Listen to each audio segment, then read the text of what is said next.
재미로 시작된 싸움이 전쟁으로 불거진 이 기브온 전투에 관하여서 3장 1절 말씀은 이렇게 평가를 하고 있습니다. 다윗의 집은 점점 강하여 가고 사울의 집은 점점 약하여 가니라. 분명한 것은요, 왕으로 기름 부음 받았던 다윗의 삶은 왕과는 전혀 거리가 먼 삶을 살았다는 것입니다. 오히려 핍박과 억울함, 도망자의 삶으로서 점점 막다른 골목을 내달리는 듯 했지만 결국 그는 유다의 왕이 되었고 마침내는 온 이스라엘 전역을 다스리는 왕이 될 것이기 때문입니다. 결국 다윗의 집은 점점 강하여 가고라고 표현되어 있는 이 표현은, 그렇다면 이 다윗이 자수성가한 모습, 다윗을 찬양하고 고무하기 위하여 삽입된 문구일까요? 결코 그렇지 않다는 것입니다. 하나님의 구원 역사 중에 한 부분으로서 일하시는 하나님의 열심을 드러내고 있는 본문이라는 거예요. 하나님의 시간에, 정확한 하나님의 때에 다윗의 집을 강하게 하시는 분이 바로 하나님이라는 사실을 여러분 믿으시기를 바랍니다. 충분히 자기 힘으로 사울을 심판할 수 있었던 그때에도 다윗은 끝까지 하나님을 의지하였고 하나님의 주권을 드높였던 다윗이었습니다. 집요하게 추적하는 사울을 피하여 숨죽이는 그때에도 다윗은 그 상황을 원망하기보다는 나의 힘이신 여호와여, 내가 주를 사랑하나이다. 여호와는 나의 목자시니 내게 부족함이 없으리로다. 그의 삶에는 찬양이 끊이지 않았다는 것입니다. 하나님의 신실하심을 노래했던 다윗을 하나님께서 점점 강하게 하여 주시는 것이었습니다. 그렇습니다.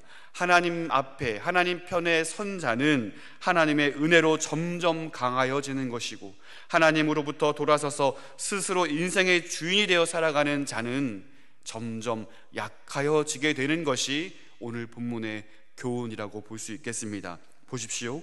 2절부터 5절까지의 말씀은 다윗이 유다 왕으로 있는 동안에 헤브론에서 낳은 6 아들에 대해서 구체적으로 언급하고 있습니다. 여전히 사울의 집과는 긴장 관계에 있었어요. 늘 전쟁이 끊이지 아니하였습니다. 하지만 그런 상황 가운데서도 다윗의 집이 이처럼 번성하여지고 있다는 사실을 분명히 일러주고 있는 것이죠.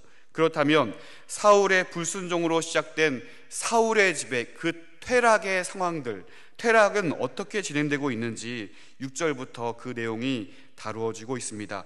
6절 말씀 보시겠습니다. 사울의 집과 다윗의 집 사이에 전쟁이 있는 동안에 아브넬이 사울의 집에서 점점 권세를 잡으니라. 아멘. 아브넬이라는 인물이 등장합니다. 사울의 집이 점점 퇴락의 길을 걷고 있는 가운데 이 유독 아브넬이라는 인물은 점점 강해지고 있다, 권세를 잡고 있다라고 표현하고 있어요. 그렇다면 아브넬은 누구일까요? 그는 이 사울 왕의 군대 사령관이었습니다. 또 그의 사울 왕의 사촌이었고 지금 이스라엘의 왕으로 세워져 있는 이스보셋과는 당숙의 관계로 있었습니다. 그런데 사울 왕이 죽고 나서 전쟁에 유일하게 살아남았던 이 사울의 넷째 아들 이스보셋을 이스라엘의 왕으로 삼아서 사울 왕과의 명맥을 잇게 한 인물이 바로 이 사람 아브넬이었다는 것입니다. 그런데 이 행동은요, 사울 왕과 특별히 사울 왕에 대한 충성심에서 비롯된 것이 아니라 오히려 이 미약한 이스보셋을 왕으로 내세워서 그가 통째로 그 나라를 다스리기 위한 야망에서 비롯되었다는 사실을 우리는 분명히 알게 됩니다. 이어 그의 야망은 멈출 줄 몰랐죠. 7절 말씀도 보실게요. 사울에게 첩이 있었으니 이름은 리스바요 아야의 딸이더라. 이스보셋이 아브넬에게 이르되 내가 어찌하여 내 아버지의 첩과 통관하였느냐 하니, 이스보셋이 아브넬에게 따져 묻습니다. 어찌 아버지의 첩과 통관하였느냐. 정말 기가 막힐 노릇이었죠. 사울 왕이 죽긴 죽었지만 지금 이스보셋이 이스라엘의 왕으로서 이 사울 왕가를 이어가고 있는 중에 사울 왕의 첩이었던 그녀를 이 아브넬이 범했다는 것입니다. 여기서 사울의 첩이라고 되어 있는데요, 이 첩이라는 단어는요 그냥 여러 하인 중에, 여종 중에 한 명이라는 것이 아니라 이것은 정식적으로 왕의 아내로 인정받았던 것입니다. 실제로 그 당시에 왕의 아내를 차지한다는 것은 왕의 후계자가 된다는 것을 의미했다는 것이에요. 이와 같이 아브넬의 야심 가득한 행동들은 스스로 권세를 잡기 위한 일종의 계략들이었다는 사실입니다. 실제로 이러한 일들로 인해서 이스보셋과는 심각한 불화가 초래되고 있죠. 따져 묻고 있는 이스보셋을 향하여서 이 아브넬의 태도는 어떤지 계속해서 말씀을 보실까요? 9절과 10절입니다. 여호와께서 다윗에게 맹세하신 대로 내가 이루게 하지 아니하면 하나님이 아브넬에게 벌 위에 벌을 내리심이 마땅하니라. 그 맹세는 곧 이 나라를 사울의 집에서 다윗에게 옮겨서 그의 왕위를 단에서 브엘세바까지 이스라엘과 유다에 세우리라 하신 것이라 하매. 지금 아브넬이 얘기하고 있는 거예요. 이스보셋을 향하여서 아브넬이 이처럼 하나님께서 다윗과 맹세한 이것에 대해서 반드시 이루어질 것인데 그것을 누가 할 거냐? 바로 내 자신이 하겠다라고 지금 이야기하고 있는 것입니다. 아브넬이 사울의 첩을 범한 것에 대해서, 발각된 것에 대해서 이 이스보셋의 비난의 소리를 듣고 깜짝 놀라서 두렵거나 변명하거나 숨는 것이 아니라 오히려 분노하면서 이스보셋을 지금 더 압박하고 있다는 사실입니다. 하나님께서 다윗에게 맺으신 언약을 상기시켜 오히려 이스보셋에게 최후를 통보하고 있다는 것입니다. 단에서 브엘세바까지, 그러니까 이스라엘 온 지역을 이스라엘 왕위가 사울의 집에서 다윗에게로 옮겨질 것이라는 맹세가 이루어질 것이라는 것입니다. 아니, 그 맹세를 내 자신, 내가 이루고야 말겠다라고 이스보셋을 협박하고 있는 것입니다. 그렇다면 이것은요, 이 아브넬이 드디어 회심을 한 것인가? 드디어 하나님을 떠올리고 하나님의 뜻대로 내가 참여하겠다라는 회개의 마음이었을까요? 결코 그렇지 않다는 것입니다. 마음에도 없었던 다윗과 맺으신 하나님의 언약을 상기하면서 오히려 자기의 야망을 거기에 더 삼고 있는 것을 보게 됩니다. 오히려 이스라엘 통째를 이스보셋을 처리하고 내가 오히려 그 땅에 들어가서 그 왕가, 다윗의 왕가에 들어가서 한 자리를 얻겠다라는 심상이 거기에 분명히 있는 것입니다. 실제로 아브넬은 어떤 음모를 또 하나 꾸미게 되는데요, 12절 말씀 보실까요? 아브넬이 자기를 대신하여 전령들을 다윗에게 보내어 이르되 이 땅이 누구의 것이니까? 또 이르되 당신은 나와 더불어 언약을 맺사이다. 내 손이 당신을 도와 온 이스라엘이 당신에게 돌아가게 하리이다 하니. 그가 진실로 두려워하여, 하나님을 두려워하여 이스라엘 전역을 다스리는 왕으로 다윗을 인정하였다면 아마 이스보셋을 설득하였거나 아니면 설득이 되지 않는다면 그의 목을 쳐서라도 다윗에게 이스라엘 왕국을, 이스라엘 전 지역을 다윗에게 그렇게 내어 맡겼을 거예요. 하지만 은밀하게 전령을 보내서 계약을 맺자고 합니다. 언약을 체결하고자 합니다. 그런데 오늘 본문을 보시면 계약을 체결할 때에 그 계약의 조건을 이 아브넬이 제시하고 있진 않아요. 하지만 그가 했던 행위들을 우리가 추측해 보건대 다윗이 이스라엘 전 지역을 통치하는 왕이 된다면 굵직한 자리를 아마 요구했던 것이 분명하지 않을까라는 거예요. 더 유추되는 사실이 무엇이냐면 그의 말을 들어보시기 바랍니다. 이 땅이 누구의 것이니까? 마치 에덴 동산에서 하와를 꿰는 뱀처럼 달콤한 말로 다윗의 업적을 부추깁니다. 누구의 것이니까? 다윗 자신의 것이라는 거예요. 그러면서 은밀하게 다음 스텝은 무엇이냐면 나와 언약을 맺사이다, 저와 계약합시다 라면서 은밀하게 자신의 치적 또한 다윗에게 부여하고 있는 거예요.